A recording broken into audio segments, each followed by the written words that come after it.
It is 2 in the morning when the phone buzzes on my nightstand. I open my eyes slowly, still trapped in that dream where my late husband, Arthur, was making me coffee just like he used to every Sunday. The screen illuminates my small bedroom with a cold light that makes me squint. It is Julian, my son. I answer without thinking too much, because a call at this hour can only mean one thing: emergency. His voice comes through agitated, almost breathless, as if he had just run a marathon. Mom, I need you to listen to me. I am in serious trouble. Your card was declined at the hotel. I need $9,000 right now, or they aren't going to let me leave. They are threatening to call the police. Please, Mom, you have to send the money now. I sit up in bed. The mattress creaks a little, that familiar sound that has accompanied me for 15 years. I look around my room. At the cream-colored walls I painted myself 3 summers ago. The dresser inherited from my mother with its worn handles, the photo of Arthur in a silver frame next to the electric candle I always keep on. I take a deep breath. I feel the cold, early morning air drifting in through the window I left ajar. Julian keeps talking, his voice rising in volume, mixing pleading with demanding. Mom, are you listening? Caroline is here with me. She's crying. Imagine the humiliation. The hotel manager practically has us detained at the front desk. This is a 5-star resort in Las Vegas. You cannot let us go through this embarrassment. Just send the money, and we will fix it tomorrow. I close my eyes. I see the image of Julian at 5 years old, running toward me with skinned knees after falling off his bicycle. I see him at 12, hugging me tight the day his father died, promising me we would always be together. I see him at 25, introducing me to Caroline with that nervous smile, asking me to treat her like a daughter. I open my eyes again. The reality is this: a phone vibrating in the dark, a voice demanding money as if it were my obligation, as if I were an ATM without feelings or needs of my own. Mom, for the love of God, say something. I need that money now. My account is empty because we just paid for the trip and the shows. I thought your card had enough of a limit. You have always had money to help us.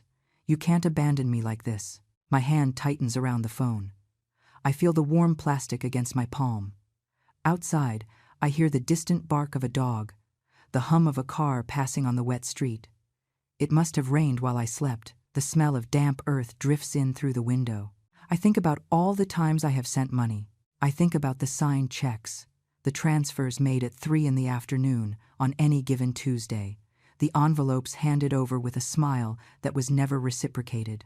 I think about Julian and Caroline's wedding 15 years ago, when I paid for the entire country club reception because they wanted something elegant. $15,000 that I took from my savings, from the money Arthur and I had put away for our old age. I remember the day I wrote that check. I was sitting at my kitchen table, the pen trembling a little in my hand. Julian hugged me and said, Mom, you are the best. I promise we will make it up to you. They never did. After that came the down payment on their house.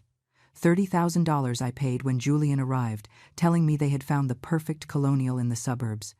But the bank required a larger down payment. It is an investment, Mom. It is our future. Caroline is pregnant with Mia. We need space for our family. I paid. I always paid. The new car, when theirs broke down, $8,000. The living room furniture, because what they had was already outdated, $4,000. The trip to Europe for their 10-year anniversary, $6,000. The high-end laptop Julian needed for his work, $2,500. Mia's private school uniforms and tuition, thousands and thousands of dollars every year. And here I am, in my 2-bedroom apartment, where the heater sometimes fails in winter, with my television from 12 years ago that has a green line in the corner, with my refrigerator that has been making a strange noise since last summer, but keeps running, so I do not replace it, with my comfortable shoes bought on clearance because the others hurt my feet, but I could not bring myself to spend $150 on new ones. Mom, are you hearing me or not? The manager is losing patience. Caroline is hysterical. This is your responsibility. You gave me that authorized user card. You told me to use it in emergencies. Well, this is an emergency. Call your wife, I say. My voice comes out calm, almost indifferent. I hang up before hearing his response. I turn off the phone. I leave it face down on the nightstand. I lie back down. I adjust the pillow under my head, close my eyes. The silence returns to my room like a soft blanket. I feel my heart beating slowly, steady, strong. I fall asleep thinking about the coffee I'm going to make tomorrow, the toast with strawberry jam I bought on Saturday, the show I missed tonight. I sleep without guilt. I sleep deeply. I sleep like I haven't slept in years. I wake up with the sunlight streaming through the window. It is 8 in the morning. I stretch slowly, feeling my bones creak with that familiar sound of 72 years well lived. I get up, put on the brown slippers Mia gave me 2 Christmases ago. I walk to the kitchen. I put water on to boil for my coffee. The smell comforts me, brings me back to Arthur, brings back quiet Sundays when we were young and the world seemed full of promises. While I wait for the water to boil, I look out my kitchen window. Mrs. Higgins from the apartment across the way is walking her poodle like every morning. An orange tabby cat walks along the fence with that perfect balance only cats have. The sky is clear, that deep azure color that promises a hot day. I make my coffee with 2 spoonfuls of sugar, just the way I like it. I take out the bread I bought yesterday, toast it a little, spread butter and jam. I sit at my small round table, the one Arthur and I bought at a flea market 30 years ago. The wood is worn. It has stains that no cleaning product has been able to remove, but it is mine. It is ours.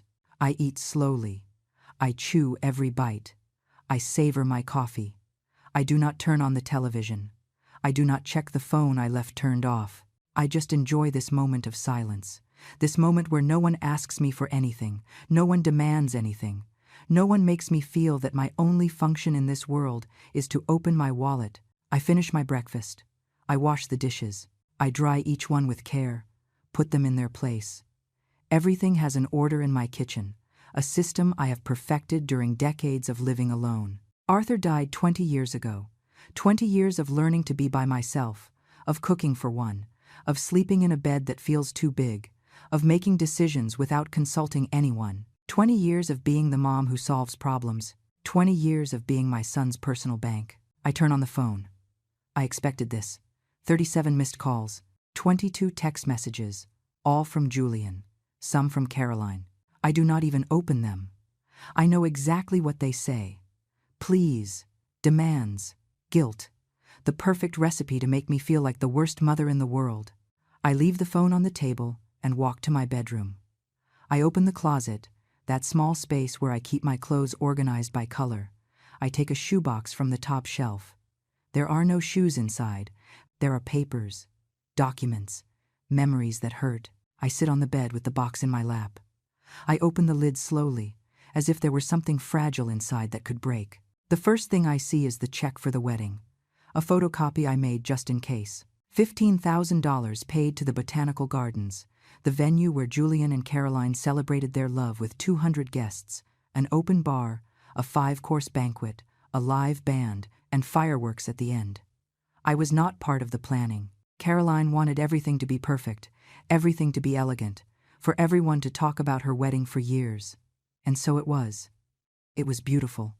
It was expensive. It was paid for by me, while I wore the same beige suit I had bought for my cousin's wedding 3 years prior. I pull out another paper, the contract for the house, Julian and Caroline's signatures, and below, my name as the co-signer. $30,000 for the down payment that came out of the account Arthur left for me, for my old age, for real emergencies. Julian promised me he would pay it back in 2 years. It has been 14. I have never seen a single dollar back. I keep looking. Transfer receipts, one from March of last year, $3,000 for roof repairs, one from July, $2,500 for the car, one from October, $1,800 for Mia's university books, one from December, $4,000 for the holiday parties because Caroline wanted to host a memorable dinner. I count mentally. I add up every paper, every receipt, every check. The numbers dance before my eyes. 60, 70, 80. I reach $120,000.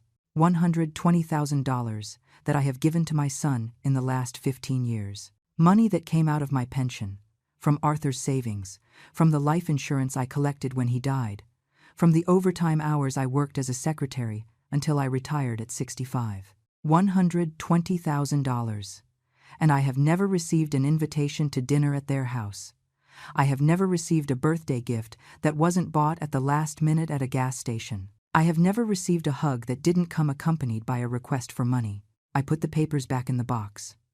I close it. I put it back on the top shelf of the closet. I close the door, carefully.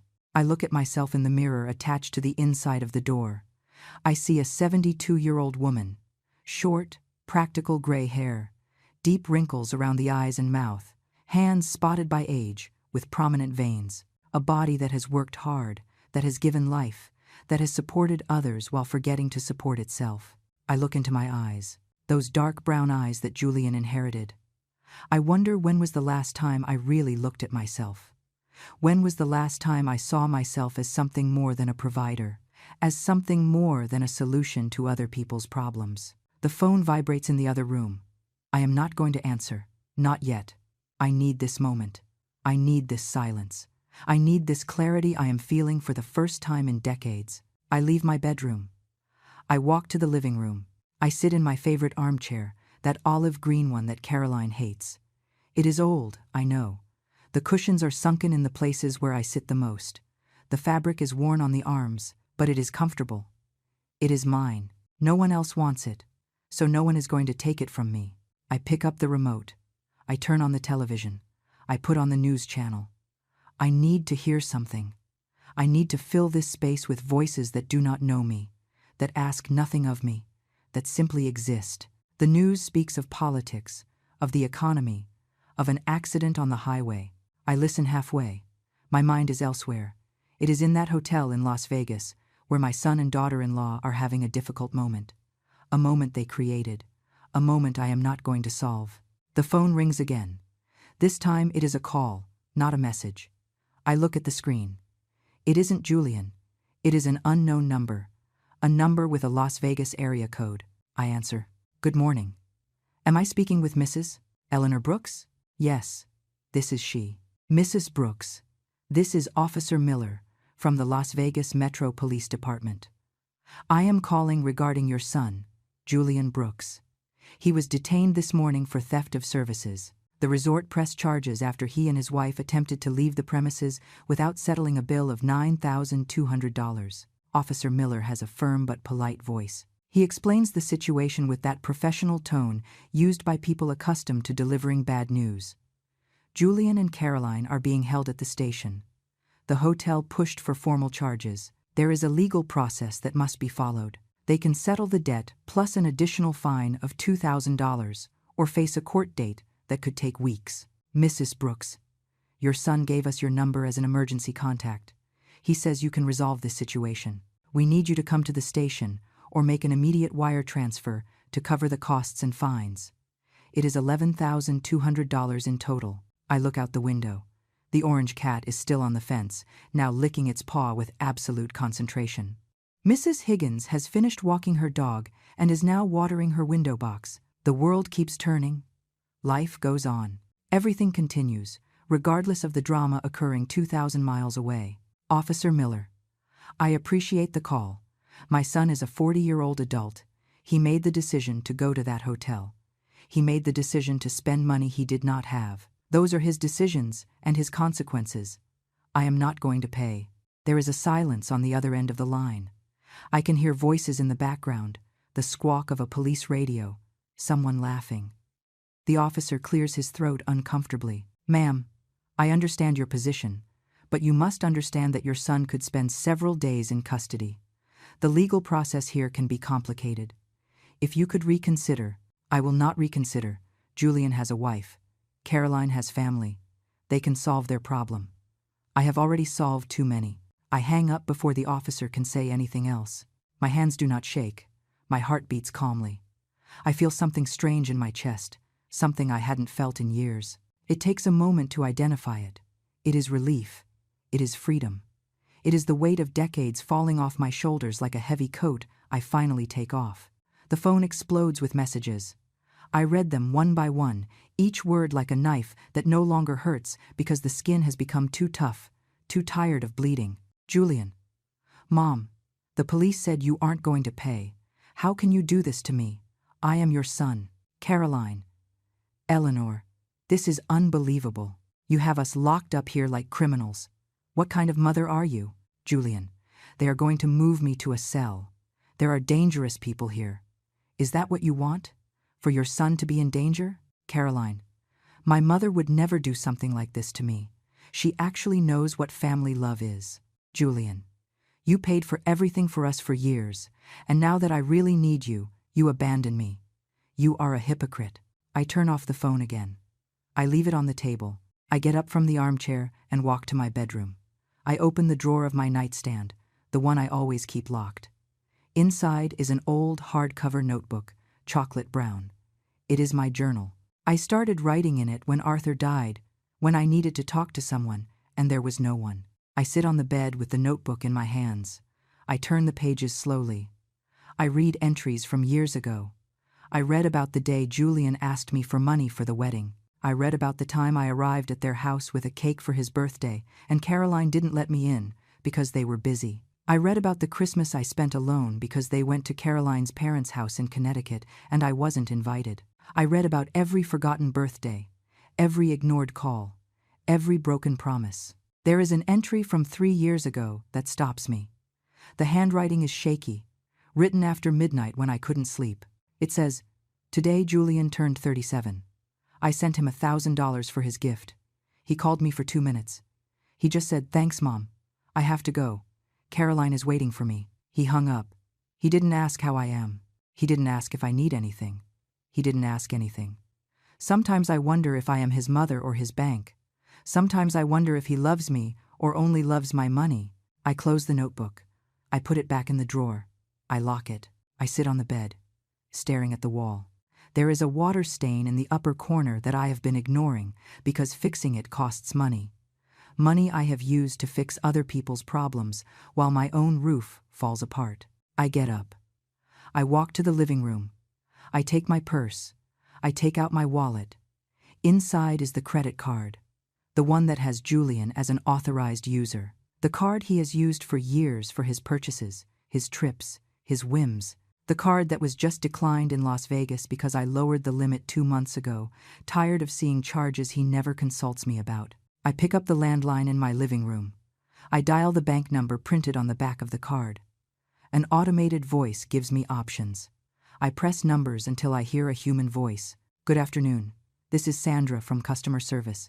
How can I help you?" "Good afternoon, Sandra. My name is Eleanor Brooks. I need to cancel an authorized user card associated with my account." "Of course, Mrs. Brooks.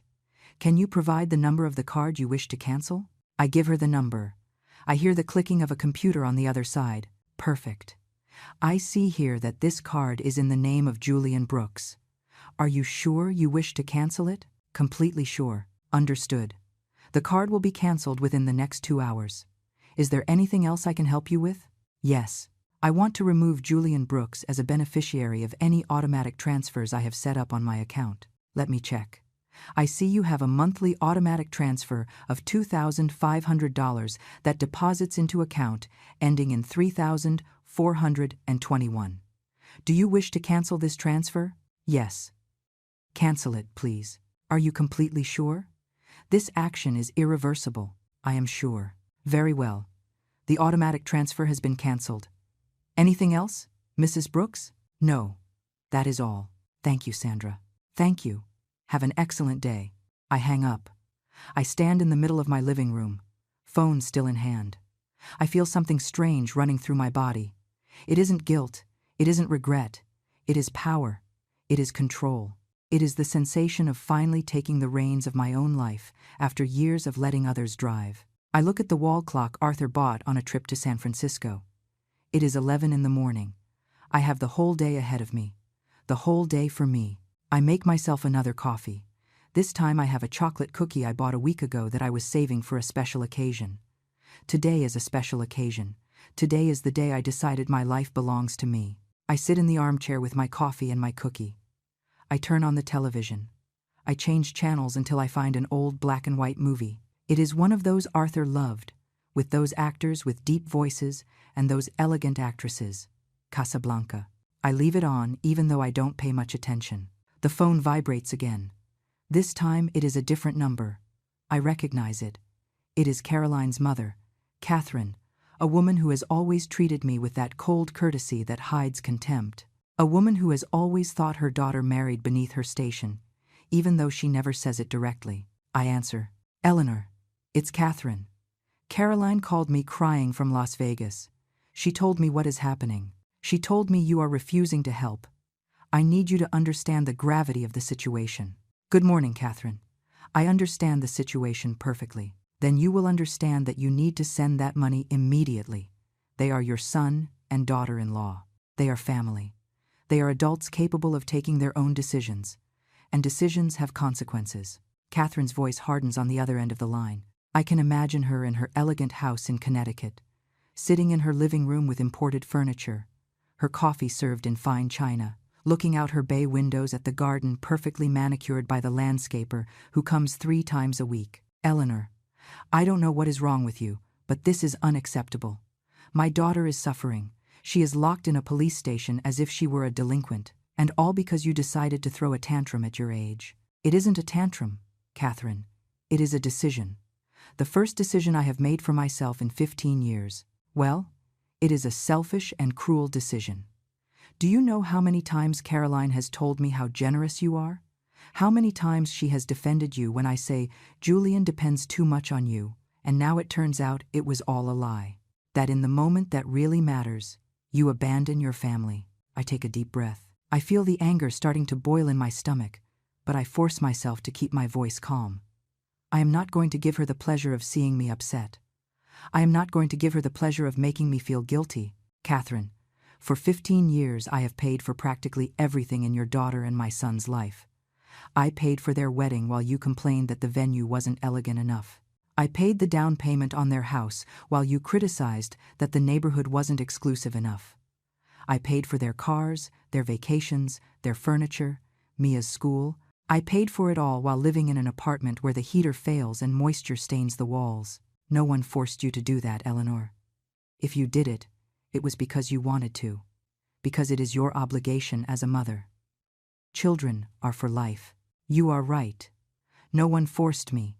I did it because I love them, because I thought it was my duty, because every time Julian called me with a problem, I ran to fix it. But you know what, Catherine? Love cannot be one-sided. Love cannot be me giving and them taking. Love cannot be me sacrificing myself while they live as if they had all the money in the world. Oh, please, Eleanor, how dramatic you have become. This isn't about love. It is about responsibility. Julian is your son, period. You brought him into this world, and it is your responsibility to take care of him. Julian is 40 years old, Catherine. 40. He isn't a child. He isn't a teenager. He is a grown man with a wife and a daughter. It is time he starts solving his own problems. Well, if you aren't going to help, I will. I'm going to send the money right now, and when they return, we are going to have a very serious conversation about your attitude. Perfect, Catherine. Send the money. Solve the problem for them. But when they call you in 3 months asking for more, when they have another emergency in 6 months, when they need another bailout in a year, remember this conversation. Remember, I warned you. I hang up before she can respond. My hands are shaking a little now. Not from fear, not from guilt, from rage contained for years, from frustration stored in every ignored call, in every forgotten birthday, in every time I was treated as a means to an end. I walk to the kitchen. I need to move. I need to do something with this energy boiling inside me. I open the refrigerator. There is chicken I bought 2 days ago. There are vegetables. There is rice. I decide to cook. Cooking has always calmed me. The process of chopping, seasoning, mixing flavors returns me to a place of control. I put music on the radio, a station playing old jazz. Arthur loved jazz. We used to dance in this very kitchen on Sunday afternoons, when Julian was small, and laughed watching us spin between the stove and the refrigerator. I chop onions. The tears that come out aren't just for the onion, they are for the lost years, for the wasted opportunities, for the version of myself I forgot Somewhere along the way, while I became the mom who fixes everything, I chopped tomatoes, garlic, peppers. I put oil in the pan. I hear the sizzle when I throw in the vegetables. The smell fills my kitchen. It is a smell of home, of life, of normalcy. The phone rings again. I ignore it. It keeps ringing, insistent, annoying. Finally, I pick it up. It is Mia, my granddaughter, the only person in that family who sometimes calls me just to ask how I am. Grandma? Hello, sweetie. Grandma. Mom just called me. She's crying. She told me what happened. She told me Dad and her are detained. She told me you don't want to help. That is right, Mia. I am not going to help this time. There is a long silence. I hear Mia's breathing on the other end. She is 19. She is in college, pre-med because she wants to help people. She is a good girl. She has her grandfather's heart. Grandma, can I ask you something without you getting mad? Of course, sweetie. Ask whatever you want. Why now? Why after so many years did you decide not to help just now? I sit in the kitchen chair. The pan is still sizzling on the stove, but for a moment I ignore it. This question deserves an honest answer. Mia, do you know how much money I have given your dad in these 15 years? No, Grandma. We never talk about that at home. $120,000. Maybe more. I lost count a long time ago. $120,000 that came out of my pension. From the savings your grandfather left for me. From the life insurance I collected when he died. Money I should have used for my old age, for my needs, for my peace of mind. Grandma, I didn't know it was that much. I know, sweetie. No one knows because I never said it. Because every time your dad called me, I just said yes. Every time he needed something, I just paid. I became the automatic solution to every problem. And you know what happened, Mia? I stopped being a person. I stopped being Eleanor. I became Julian's mom, Mia's grandmother, Caroline's mother-in-law. But never myself. I hear a soft sob on the other end of the line. Grandma, I am so sorry. I haven't treated you like I should have either. I also only call you when I need something. When I need money for books or to go out with my friends. I am just like them. No, sweetie. You are different. You at least call me on my birthday. You at least ask me how I am every once in a while. You at least see me as a person and not a bank. But it isn't enough, Grandma. I haven't been fair to you. None of us have. I turn off the stove. The vegetables are cooked. The aroma fills the kitchen, but I am no longer hungry. I get up. I walk to the window. The orange cat is no longer on the fence. Mrs. Higgins is no longer on her balcony. The world continues its course, indifferent to my personal drama. Mia, can I tell you something I have never told anyone? Of course, Grandma. Anything. When your grandfather died, I was devastated.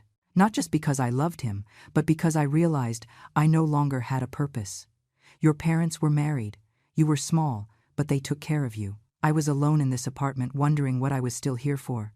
And then your dad started asking for help. First a little, then more. And more. And I clung to that because it gave me a purpose. It made me feel necessary. It made me feel useful, Grandma. But being necessary is not the same as being loved, Mia. Being useful is not the same as being valued. It took me 20 years to understand that. It took a call at 2 a.m. demanding $9,000 to finally see it clearly. Your dad doesn't love me. He needs me. And there is a huge difference between those two things. Grandma, I do love you. I swear. I know, sweetie, and I love you. But I need you to understand something. What I am doing isn't to punish your dad. It isn't to make him suffer. It is to save myself. It is to recover what is left of my life before it is too late. What are you going to do, Grandma? I am going to live, Mia. I am going to live for me. I am going to use my money on myself. I am going to do the things I always wanted to do, but put off because there was always someone else who needed that money. I am going to travel. I am going to buy new clothes. I am going to fix up my apartment. I am going to go to the theater. I am going to eat in restaurants. I am going to live. That sounds fair, Grandma. I think you deserve it. Thank you, sweetie. That means a lot to me. Grandma, one last thing. Grandma Catherine already sent the money. Dad and Mom are going to get out today. They are coming back tomorrow. And they are going to be furious with you. I know, Mia. I am prepared. Do you need me to come see you? Do you want me to be there when they arrive? No, sweetie. This is something I have to face alone. But thank you for asking. Thank you for caring. I love you, Grandma. I love you too, my girl. Take care. I hang up. I stay standing by the window with the phone in my hand. The sun is already high. It is hot. It is a beautiful day, a perfect day to start over. I spend the rest of the day in a strange calm. I finish cooking my meal. I serve myself a generous plate. I eat slowly at my table, savoring every bite as if it were the first time I tasted real food. I do not turn on the television. I do not check the phone. I just eat in silence, listening to the sounds of my building. The woman upstairs dragging furniture, the children next door playing and laughing, the daily life that has always been there, but that I never stop to listen to. After eating, I wash the dishes. I dry each one with care. I put them away. I clean the stove until it shines. I sweep the kitchen floor. I do all these mundane tasks with an almost ceremonial attention, as if every action were an act of reclamation. This is my space. This is my life. These are my decisions. When I finish in the kitchen, I walk to my bedroom. I open the closet again. This time, I do not take out the box of receipts. I pull out the old suitcase that is in the back. The suitcase Arthur and I used for our trips. It is covered in dust. It has stickers from places we visited together. San Francisco, the Grand Canyon, Cape Cod, modest but happy trips. Trips we stopped taking when Julian was born because all our money went to diapers and milk and school and clothes. I put the suitcase on the bed. I open it. It smells stale, like stalled time. Inside is a scarf Arthur gave me on our last trip together. I take it out. I hold it against my chest. The smell is gone, but the memory is there. The memory of his hands putting it around my neck. The memory of his smile when he told me that color looked beautiful on me. I put the scarf away again. I close the suitcase. I leave it on the bed. Tomorrow I am going to start planning. I'm going to decide where I want to go.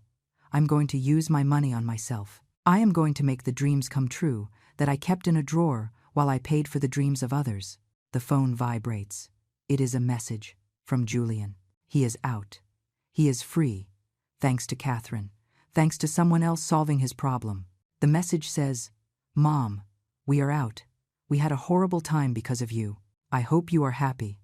We arrive in the city tomorrow, and you are going to have to give a lot of explanations. I cannot believe you did this to us." I do not respond. I block the number. I know he will find other ways to contact me, but for now, I need this silence. I need this space without his demands, without his complaints, without his voice telling me I am a bad mother. I block Caroline's number and Catherine's too. I leave only Mia's. She is the only one who deserves direct access to me right now. I sit on the bed. I look around my room. The walls that need paint, the bedside lamp that flickers sometimes, the worn rug next to the bed. Everything needs renovation. Everything needs attention. Just like me. I take my laptop. It is old. I bought it 5 years ago on sale. It is slow, but it works. I turn it on. I wait for it to load. I open the browser. I type in the search bar, Senior Travel Groups, USA. Dozens of results appear. Tours to Charleston, tours to Savannah, tours to Santa Fe, tours to the national parks. Beautiful places I always wanted to see, but that always stayed on the someday list. Someday when I have time. Someday when I have money. Someday that never came because there was always an emergency of Julian's to attend to. I click on one of the tours. Santa Fe, New Mexico. 10 days. Includes hotel, meals, transportation, guide, visits to ancient pueblos, traditional cooking classes, tours of art markets. It costs $3,200. It is expensive. It is a lot of money. It is more than I have spent on myself in the last 5 years combined. I click reserve. I fill out the form with my information. Name, age, email, phone. I get to the payment part. I stop. My finger is on the mouse. I just need to click. I just need to confirm the purchase. But something stops me. A little voice in my head. The same voice that has stopped me for years. The voice that says, what if Julian needs that money? What if there is a real emergency? What if you regret it? I close my eyes. I breathe deep. I hear another voice.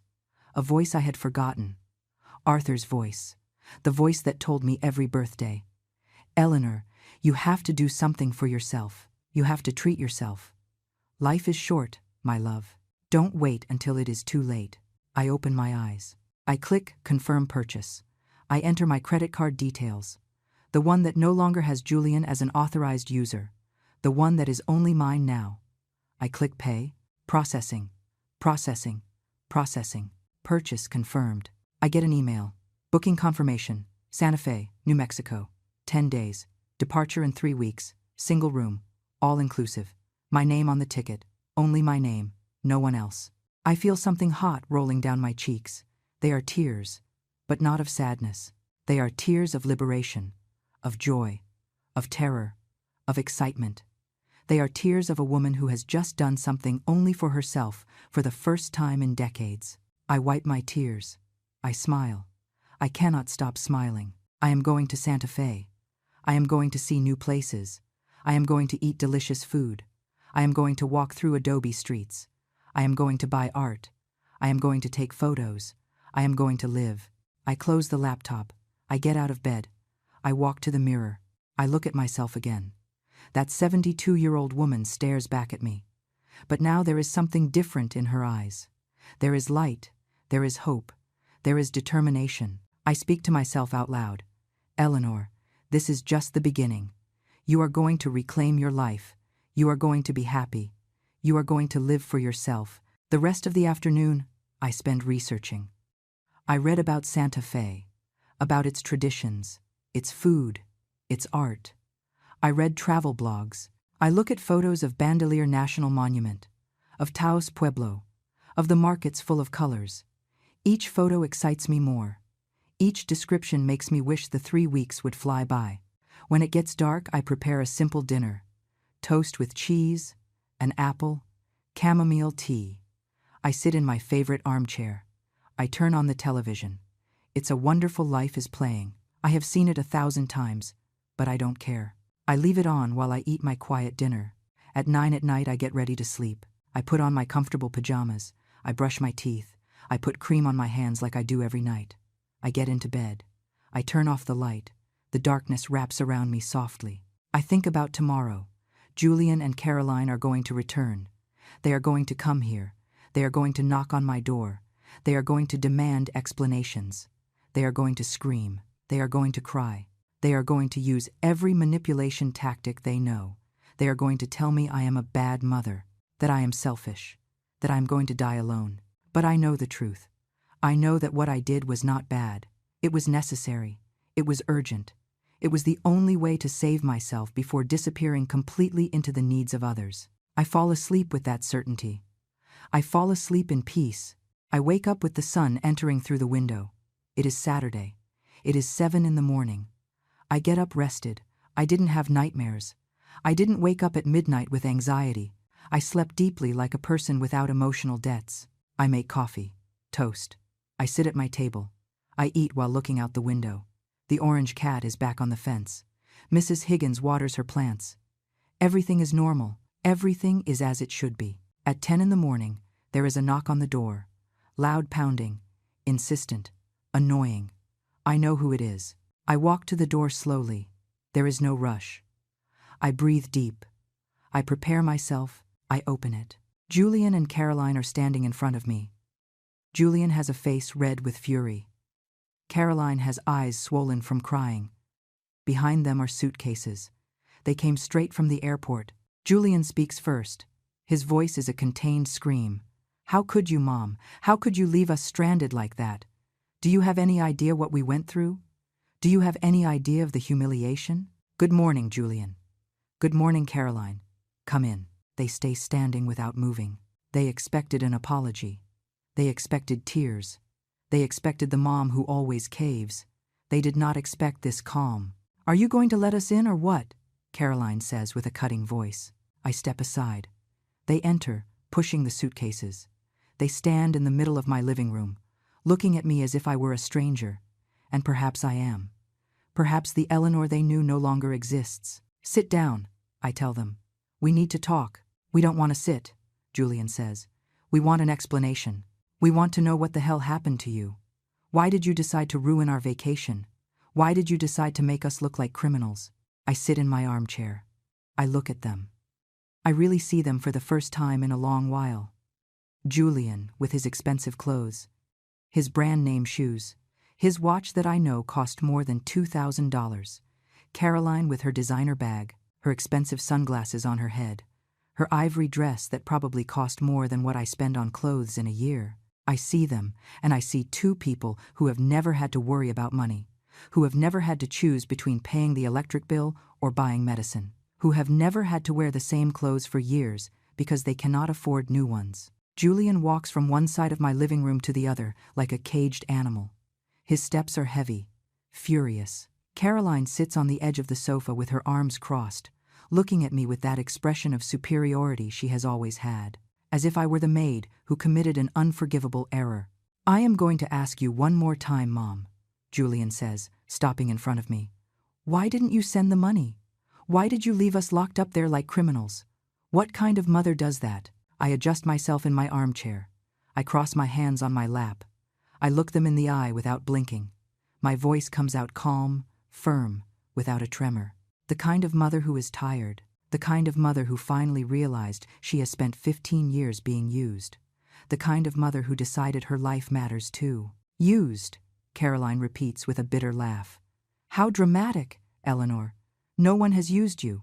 You have helped your family because that is how it is done. Because that is what mothers do. Mothers also deserve respect, Caroline. They also deserve consideration. They also deserve to be treated like people and not cash dispensing machines.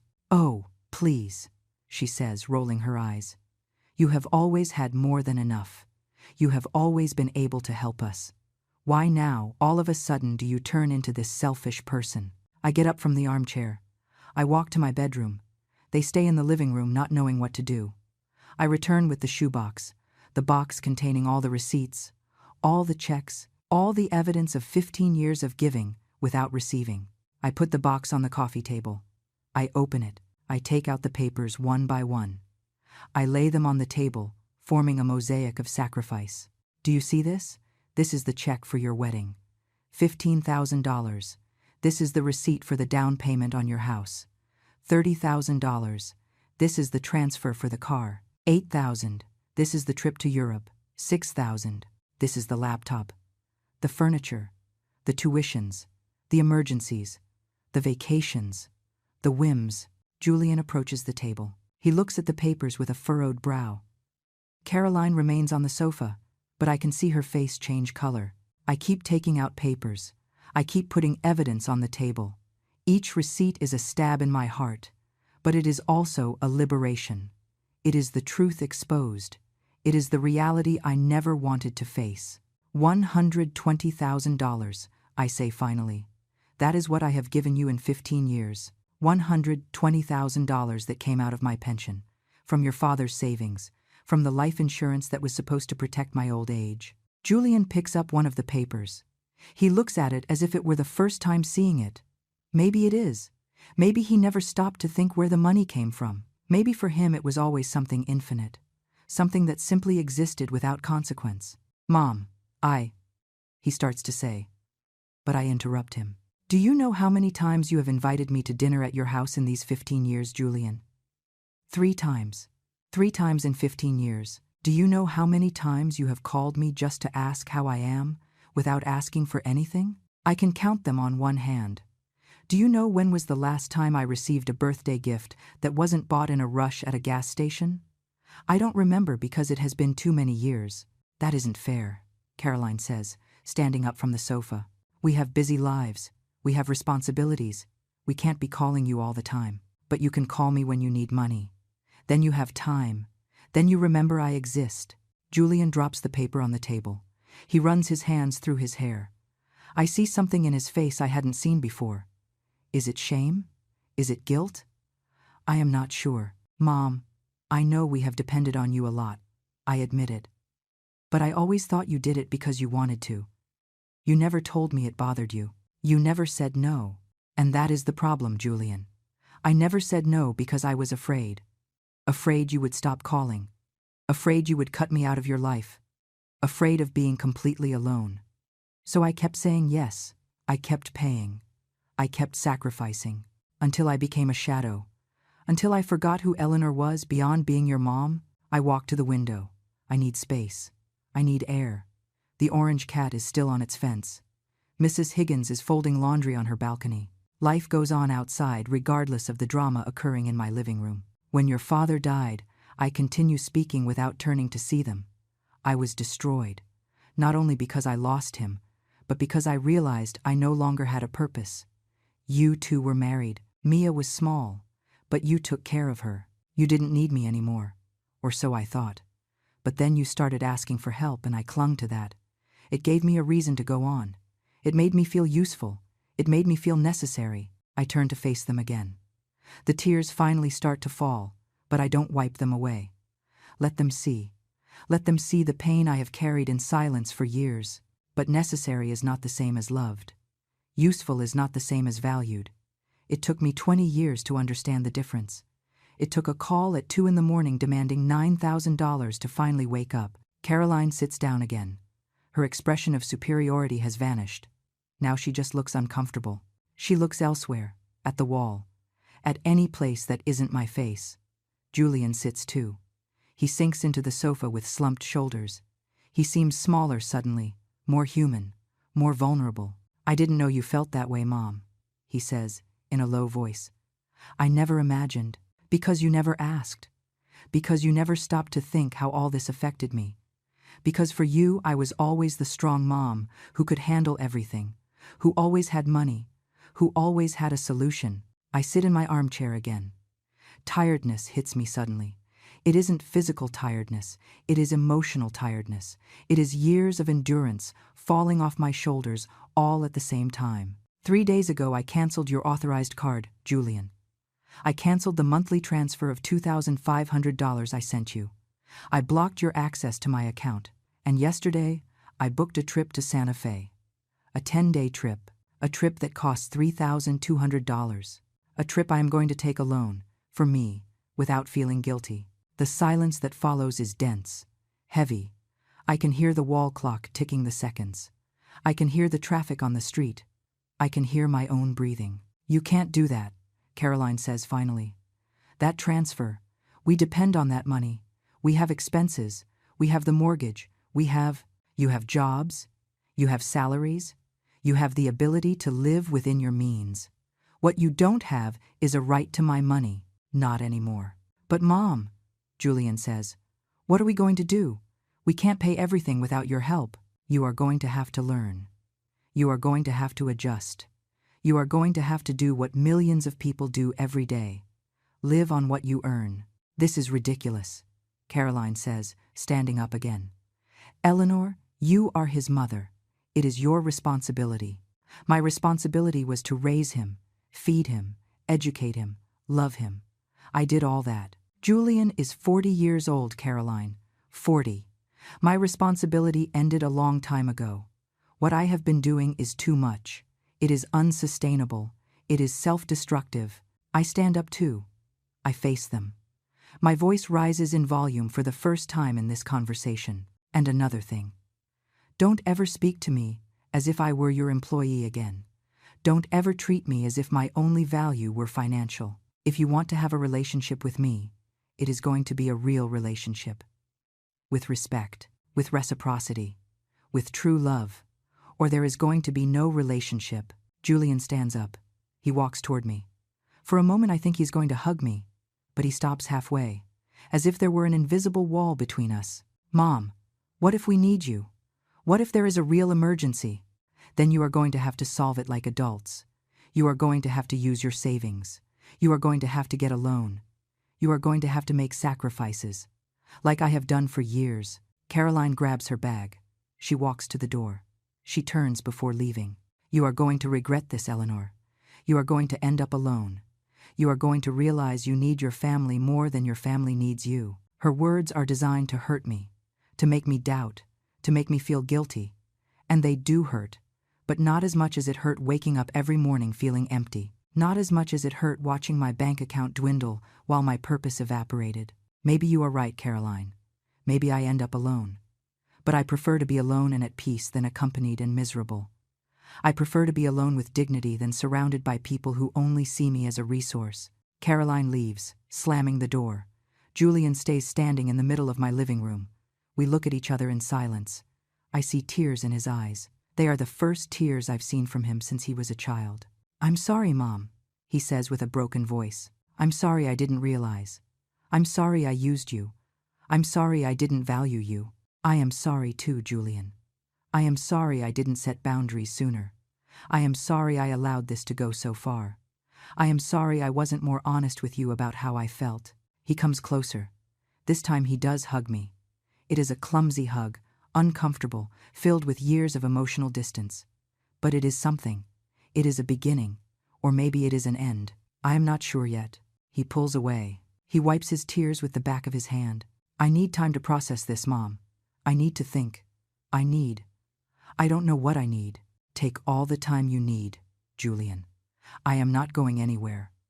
Well, I am going to Santa Fe in 3 weeks, but after that, I will be here, waiting to see if we can build something real, something honest, something not based on money." He nods. He walks to the door. He stops with his hand on the knob. "Mom, I do love you. I mean it, not just because I need your money. I love you for real. I love you too, Julian. I have always loved you. That is why it is so important that this changes, because love cannot be unilateral. Love requires balance." He nods again. He leaves. I hear his steps going down the stairs. I hear him walking away. I stay standing in the middle of my living room, surrounded by papers, surrounded by evidence, surrounded by my past. I close the door.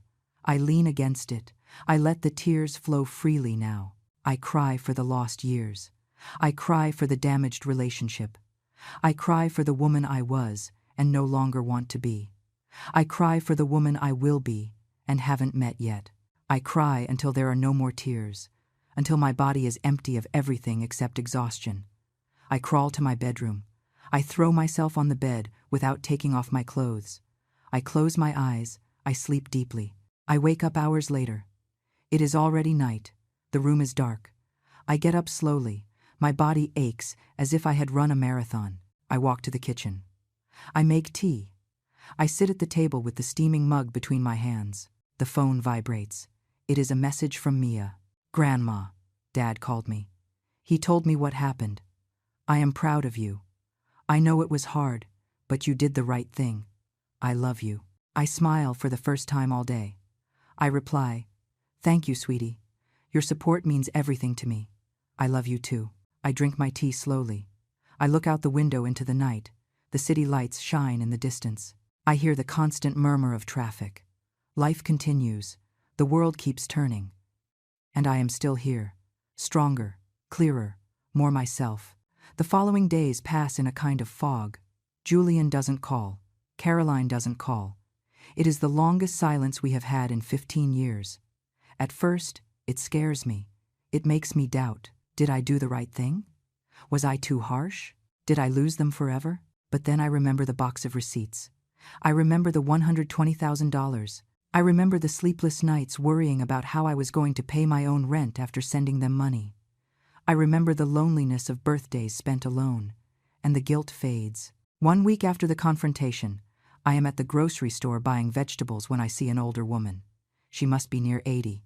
She is alone, choosing tomatoes with care, putting them in her canvas bag. She has completely white hair pulled back in a bun. She wears thick glasses. Her clothes are simple but clean, well cared for. I watch her while she pays for her groceries. She smiles at the cashier. They exchange a few words. She laughs. It is a genuine laugh. Free. She walks away slowly but with dignity, with purpose. I think, I want to be like her.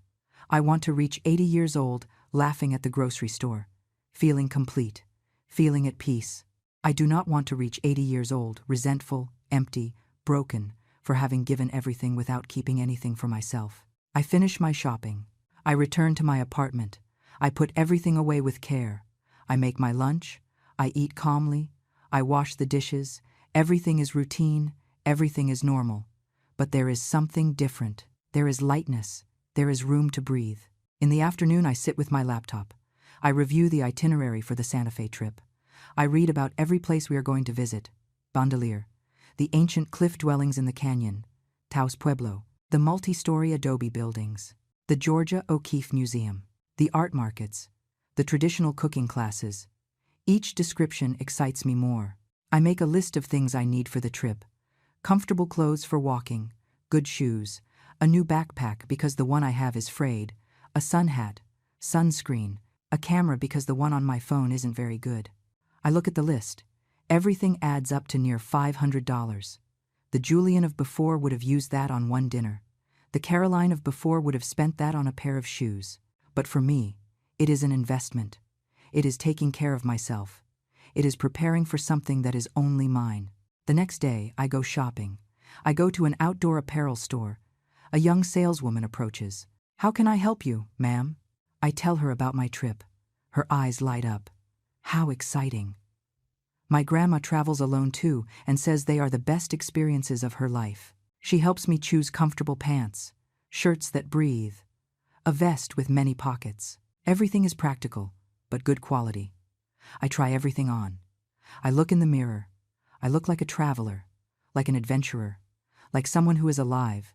I pay with my card without feeling guilt, without hearing the little voice that says, "That money could be sent to Julian." That voice finally fell silent, finally went away. Then I go to a shoe store. I find ones perfect for walking. The salesman explains about arch support, cushioning, durability. I try them on. I walk around the store. They are comfortable. They are perfect. They cost $150. 6 months ago, I would have walked out of the store. I would have said my old shoes still worked. I would have saved those $150 for Julian's next emergency. But today I buy them. I buy them without hesitation. Back home, with my bags in hand, I feel different. I feel lighter, stronger, more present, as if I were finally inhabiting my own life instead of observing it from the outside. That night I receive a call from Mia. "Grandma, can I come see you tomorrow? I want to talk to you." "Of course, sweetie. Come whenever you want." The next day, Mia arrives early. She brings pastries from a bakery she knows I like. I hug her tight. She smells of fresh perfume, of youth, of the future. We sit at the kitchen table. I make coffee. We cut the pastries. We eat in silence for a moment. Comfortable. Easy. "Grandma, I came to ask for your forgiveness," she says finally. "Forgiveness? Why, sweetie?" "For having been part of the problem, for having asked for money so many times, for not having valued what you did for us, for not seeing that you were sacrificing yourself." I take her hand across the table. Her fingers are young, smooth, without the age spots that cover mine. "Mia, you are different. You at least call me. You at least ask how I am. You see me as a person. But it isn't enough, Grandma. I should have done more. I should have defended you when Mom spoke badly of you. I should have told Dad that he was abusing your generosity. You are his daughter. It is complicated to be in the middle. I understand." She shakes her head. Tears start to roll down her cheeks. "No, Grandma. I don't want excuses. I want you to know that I realize it. I want you to know that I admire what you did. I want you to know that if I were your age, I hope to have your courage." I get up. I round the table. I hug her from behind. I lean my cheek against her head. "You are a good girl, Mia. You have a beautiful heart. Don't let anyone change that." She turns in the chair. She hugs me tight. We cry together. But these tears are different.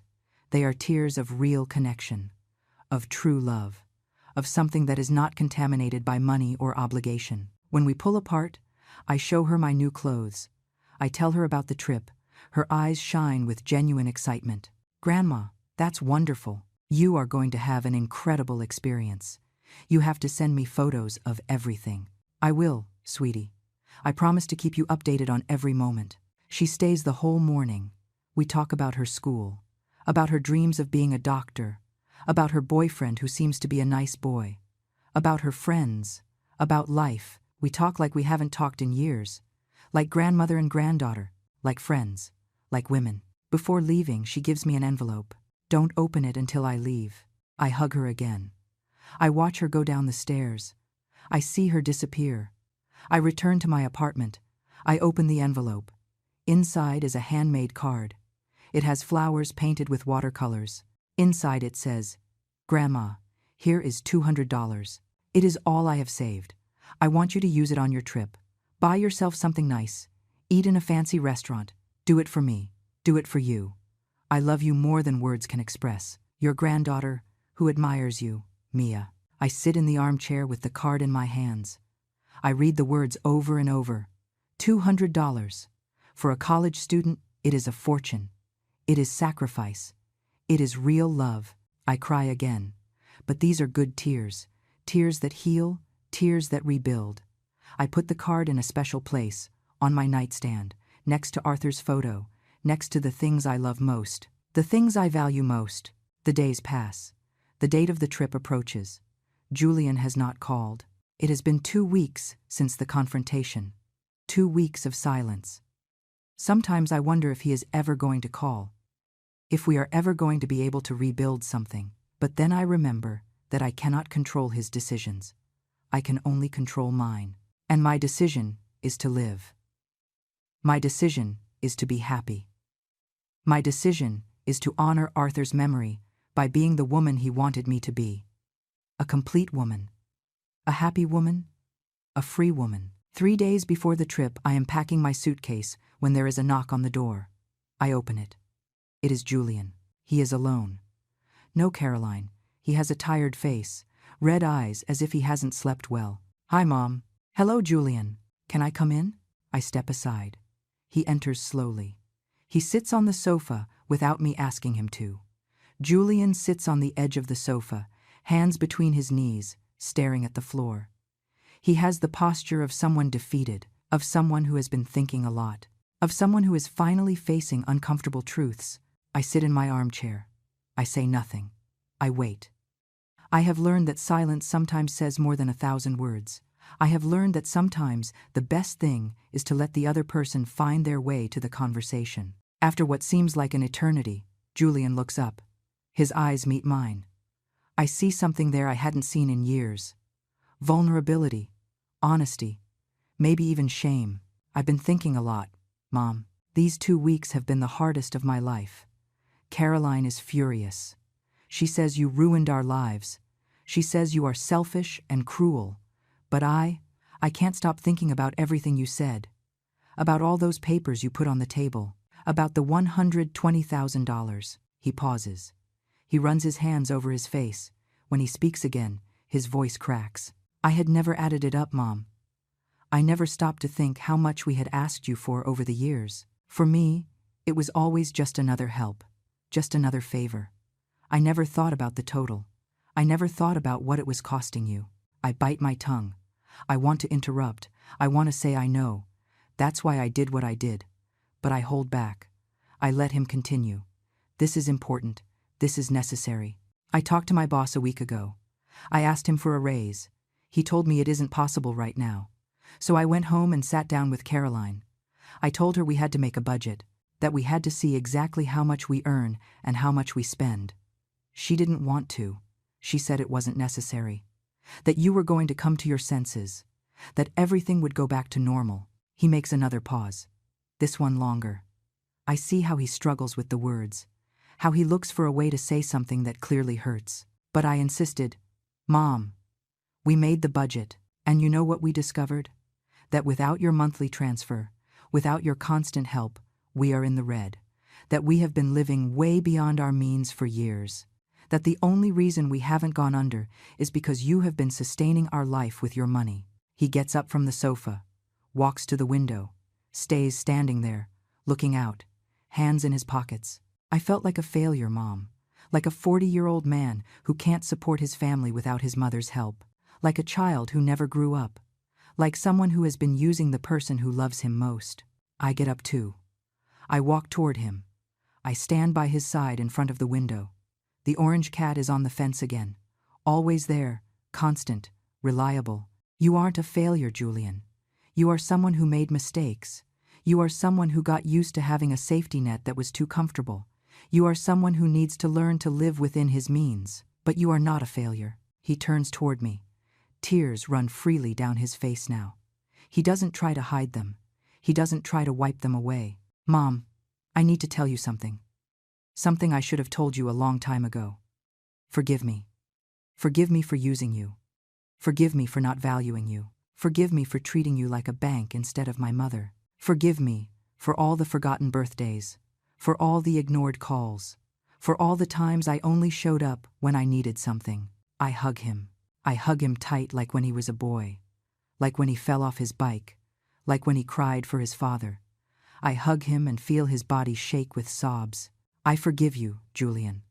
I forgive you because I love you, because you are my son, because I know you can change, because I know deep down you have your father's heart. We stay there hugged for a long time. I don't know how many minutes pass.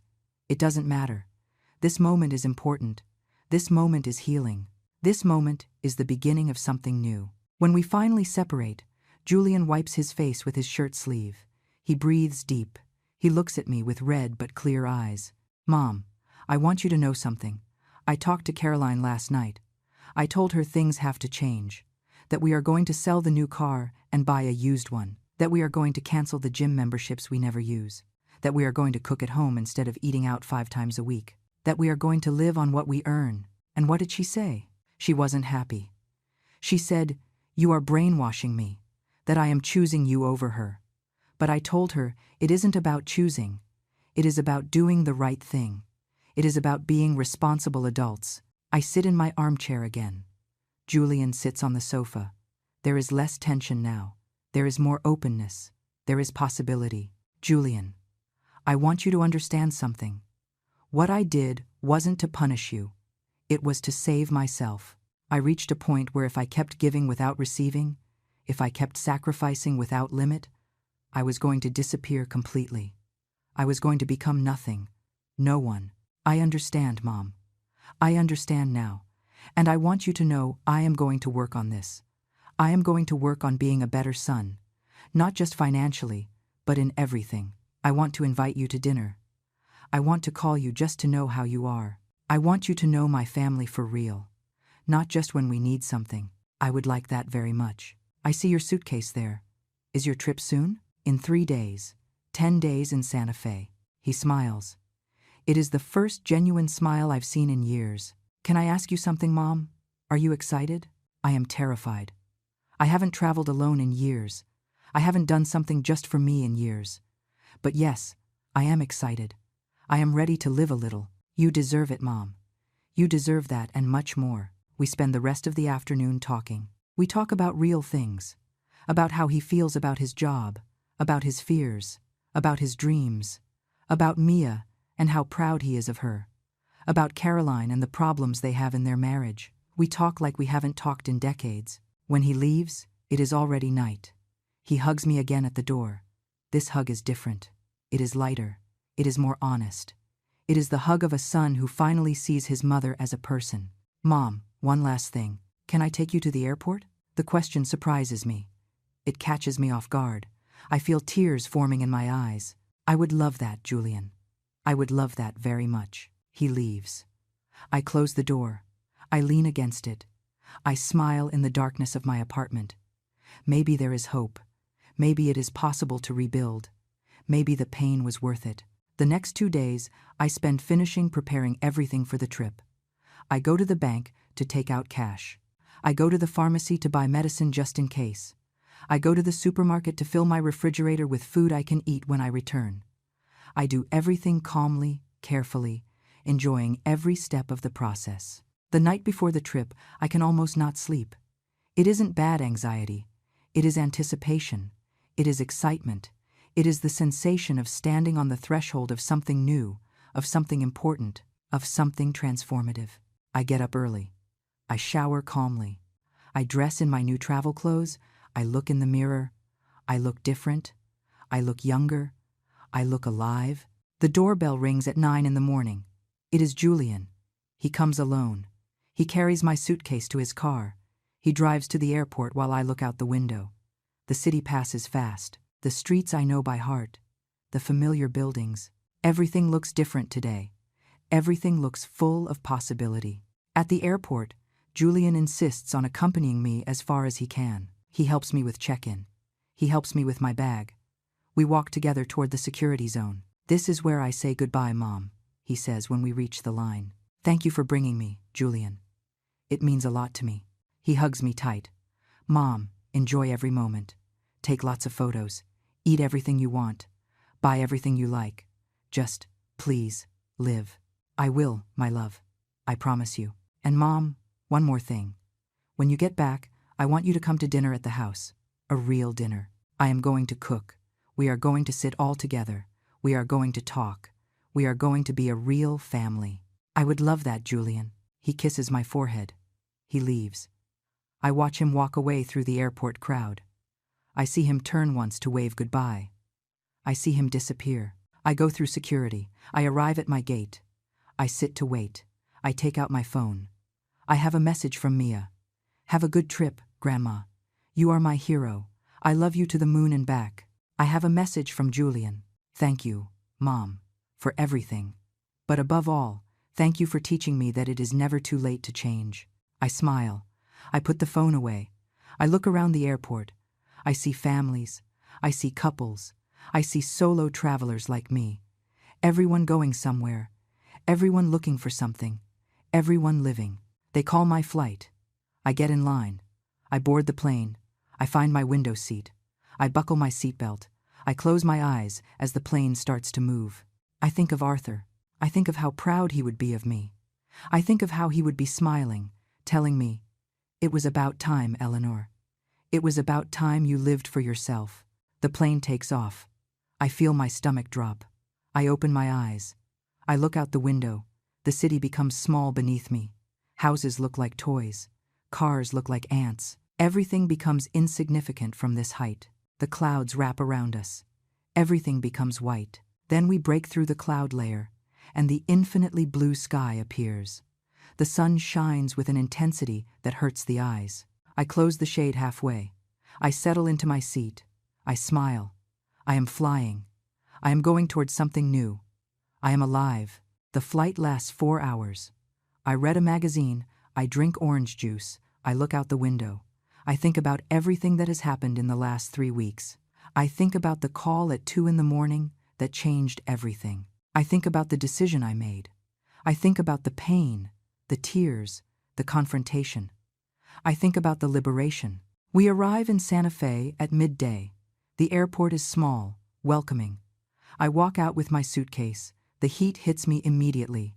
It is a dry heat, different from the city. It smells of sagebrush, of mountains, of something ancient and deep. There is a man with a sign that says the name of the tour company. I approach. He welcomes me with a huge smile. There are 6 other people waiting, all seniors, all traveling alone, all with that same expression of excitement mixed with nervousness. We get into a van. The guide introduces himself. His name is Adrian. He is about 50. Kind face, calm voice. He tells us about Santa Fe as we drive toward the hotel. He talks about the Pueblo history, the food, the traditions kept alive.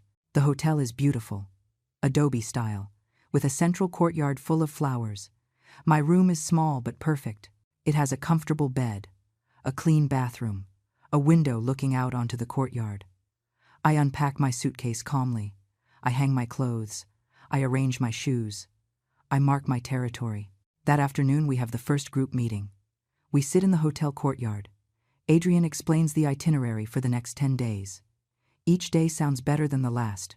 Ruins, canyons, markets, cooking classes, art workshops. The other travelers introduce themselves. There is a woman named Stella. She is 68, from Chicago.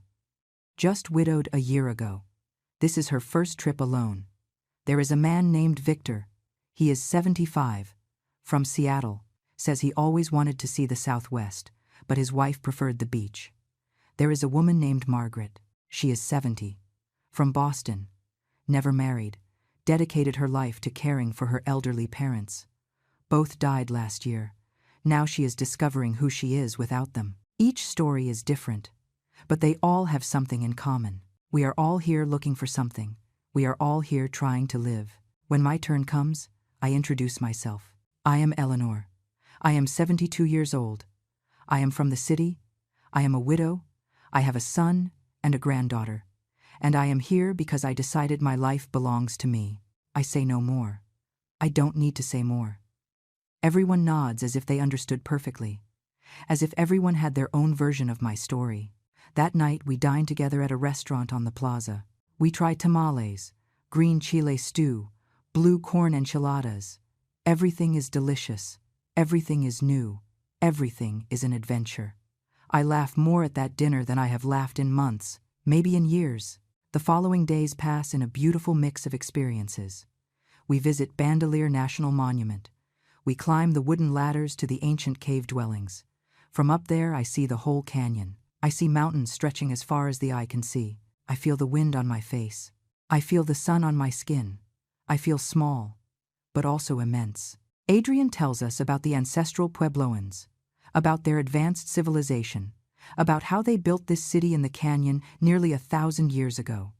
I like that idea of circular time. Nothing really ends. Everything transforms.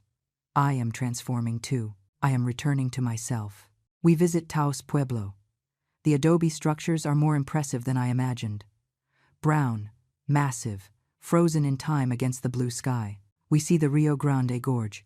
The water looks like a ribbon far below. I laugh like a child, feeling the vertigo and the thrill.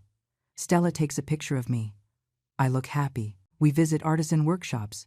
We see how they make pottery, polishing the black clay until it shines like glass. We see how they weave rugs on looms.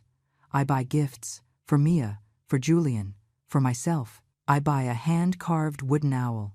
It is painted with impossible colors, turquoise, pink, and yellow. The artisan tells me the owl represents wisdom. It represents seeing in the dark. I hold it carefully. This owl is mine. This owl is me. We take the traditional cooking class. We learn to make red chili sauce. It has so many ingredients. Each one must be roasted, ground, mixed at the exact moment. The cook tells us the sauce is like life, complicated, requires patience. But the result is worth every second of effort. We spend the evenings on the plaza. We sit on the benches under the trees. We watch families walking. We watch children running. We watch couples in love. We watch life in all its splendor. One night, Margaret tells me her full story. She tells me how she dedicated 40 years to caring for her parents, how she never had children because there was no time, how when they died she felt lost, empty, without purpose. But then I realized something, she tells me. I realized I was still alive. I still had time. I could still do things. This is my 5th trip in 2 years, she says with pride. And every trip gives me back a piece of myself, a piece I thought was lost forever. I hug her. I cry on her shoulder. She cries on mine. We don't need words. We understand. We understand what it is to recover oneself. We understand what it is to be reborn after having been dead in life. The last days of the trip go by too fast. We visit the Loreto Chapel with its miraculous staircase. It has no center support. It has survived for over a century. I put my hand on the wood. I feel the smooth texture. I feel the faith holding it up. I think, I am going to survive too. I am going to keep standing. The last night we have a farewell dinner. We all share what this trip meant to us. Victor says he found joy again. Stella says she found courage. Margaret says she found community. When my turn comes, I stand up. I found Eleanor, I say. I found the woman I had forgotten existed. I found the woman who has a right to be happy. And I am not going to lose her again. Everyone applauds. Some cry. Adrian tells us we are his favorite group of the year. The day of return, I arrive at the airport loaded with souvenirs, gifts, photos. My suitcase weighs more, but I feel lighter. The flight back I spend looking at the photos on my camera. There are the ruins against the sky, the gorge bridge, the markets full of color. There is a photo of me in front of the adobe church. I look happy. I look complete. I look like me. I land at the airport at sunset. I get my bag. I go out to the arrivals area. There is Julian.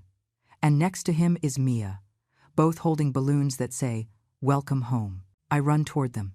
The 3 of us hug. It is a long, tight, real hug. Mia tells me I look radiant. Julian tells me I look 10 years younger.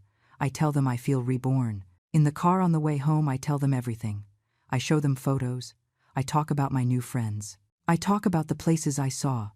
I talk about the Eleanor I rediscovered. They take me to my apartment. Julian carries my suitcase all the way up. Mia opens the windows to let in fresh air. Both stay for a while. We drink tea. We eat the biscoquitos anís cookies I brought from Santa Fe. We talk, we laugh, we are family. Before leaving, Julian reminds me. Dinner is this Saturday, Mom. At my house.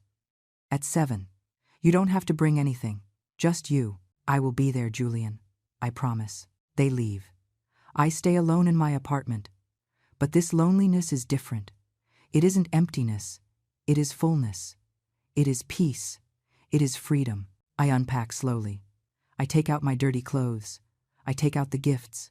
I take out the wooden owl. I put it on my nightstand next to Arthur's photo. They look good together, the past and the present. I shower. I put on my pajamas. I get into bed. I close my eyes. I think about everything that has happened since that call at 2 in the morning. I think about the pain. I think about the decision. I think about the transformation. I think about the Eleanor I was, the one who said yes to everything, the one who sacrificed without limit. That Eleanor no longer exists. She died sometime in the last few weeks, and that is okay. I think about the Eleanor I am now, the one who sets boundaries, the one who values herself. This Eleanor is just being born, but she is already stronger. She is already clearer. She is already more real. I open my eyes. I look at the ceiling. I speak out loud as if Arthur could hear me. I did it, my love. I finally did it. I finally put myself first. Saturday arrives. I get ready with care. I put on a peach-colored dress I bought in Santa Fe. I do my hair. I put on perfume. I look in the mirror. I look good. I look happy. I look dignified. I arrive at Julian's house at 7 sharp. I knock on the door. Julian opens. He is wearing an apron. It smells of home cooking. He hugs me. Welcome, Mom. I enter. The table is set. There are flowers in the center. Candles are lit. Mia is helping in the kitchen. Caroline is sitting in the living room. She looks uncomfortable, but she stands up when I enter. Hello, Eleanor, she says with a neutral voice. Hello, Caroline. I respond with the same tone. The dinner is delicious. Julian cooked roast chicken with rosemary and roasted vegetables. He made rice. He made a salad. Everything is perfect. We eat together. At first, the conversation is tense, forced, but little by little it softens. Mia talks about her classes. Julian talks about a new project at work. He talks about how he is learning to manage his money better, how they sold the luxury SUV and bought a sensible sedan, how they are eating at home more. Even Caroline talks a little. She says she started looking for a job, that she has been at home too long, that she needs something of her own. She doesn't look at me when she says this, but she says it, and it is something. After dinner, we stay in the living room. I drink tea. They drink coffee. I show them the printed photos from Santa Fe.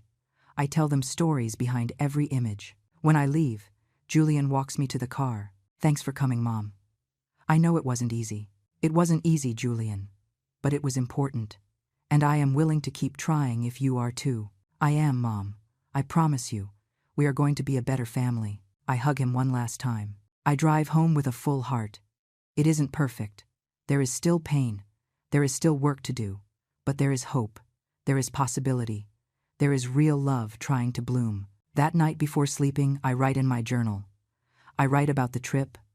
I write about the dinner. I write about everything I have learned. And at the end, I write this. Today, I do not need permission to live. Today, I do not need to sacrifice myself to be loved. Today, I understand that true love does not cost everything. True love gives and receives. True love respects and values. I close the journal. I turn off the light. I fall asleep smiling. Tomorrow is a new day, and I am a new Eleanor. An Eleanor who finally loves herself as much as she loves others. An Eleanor who is finally alive.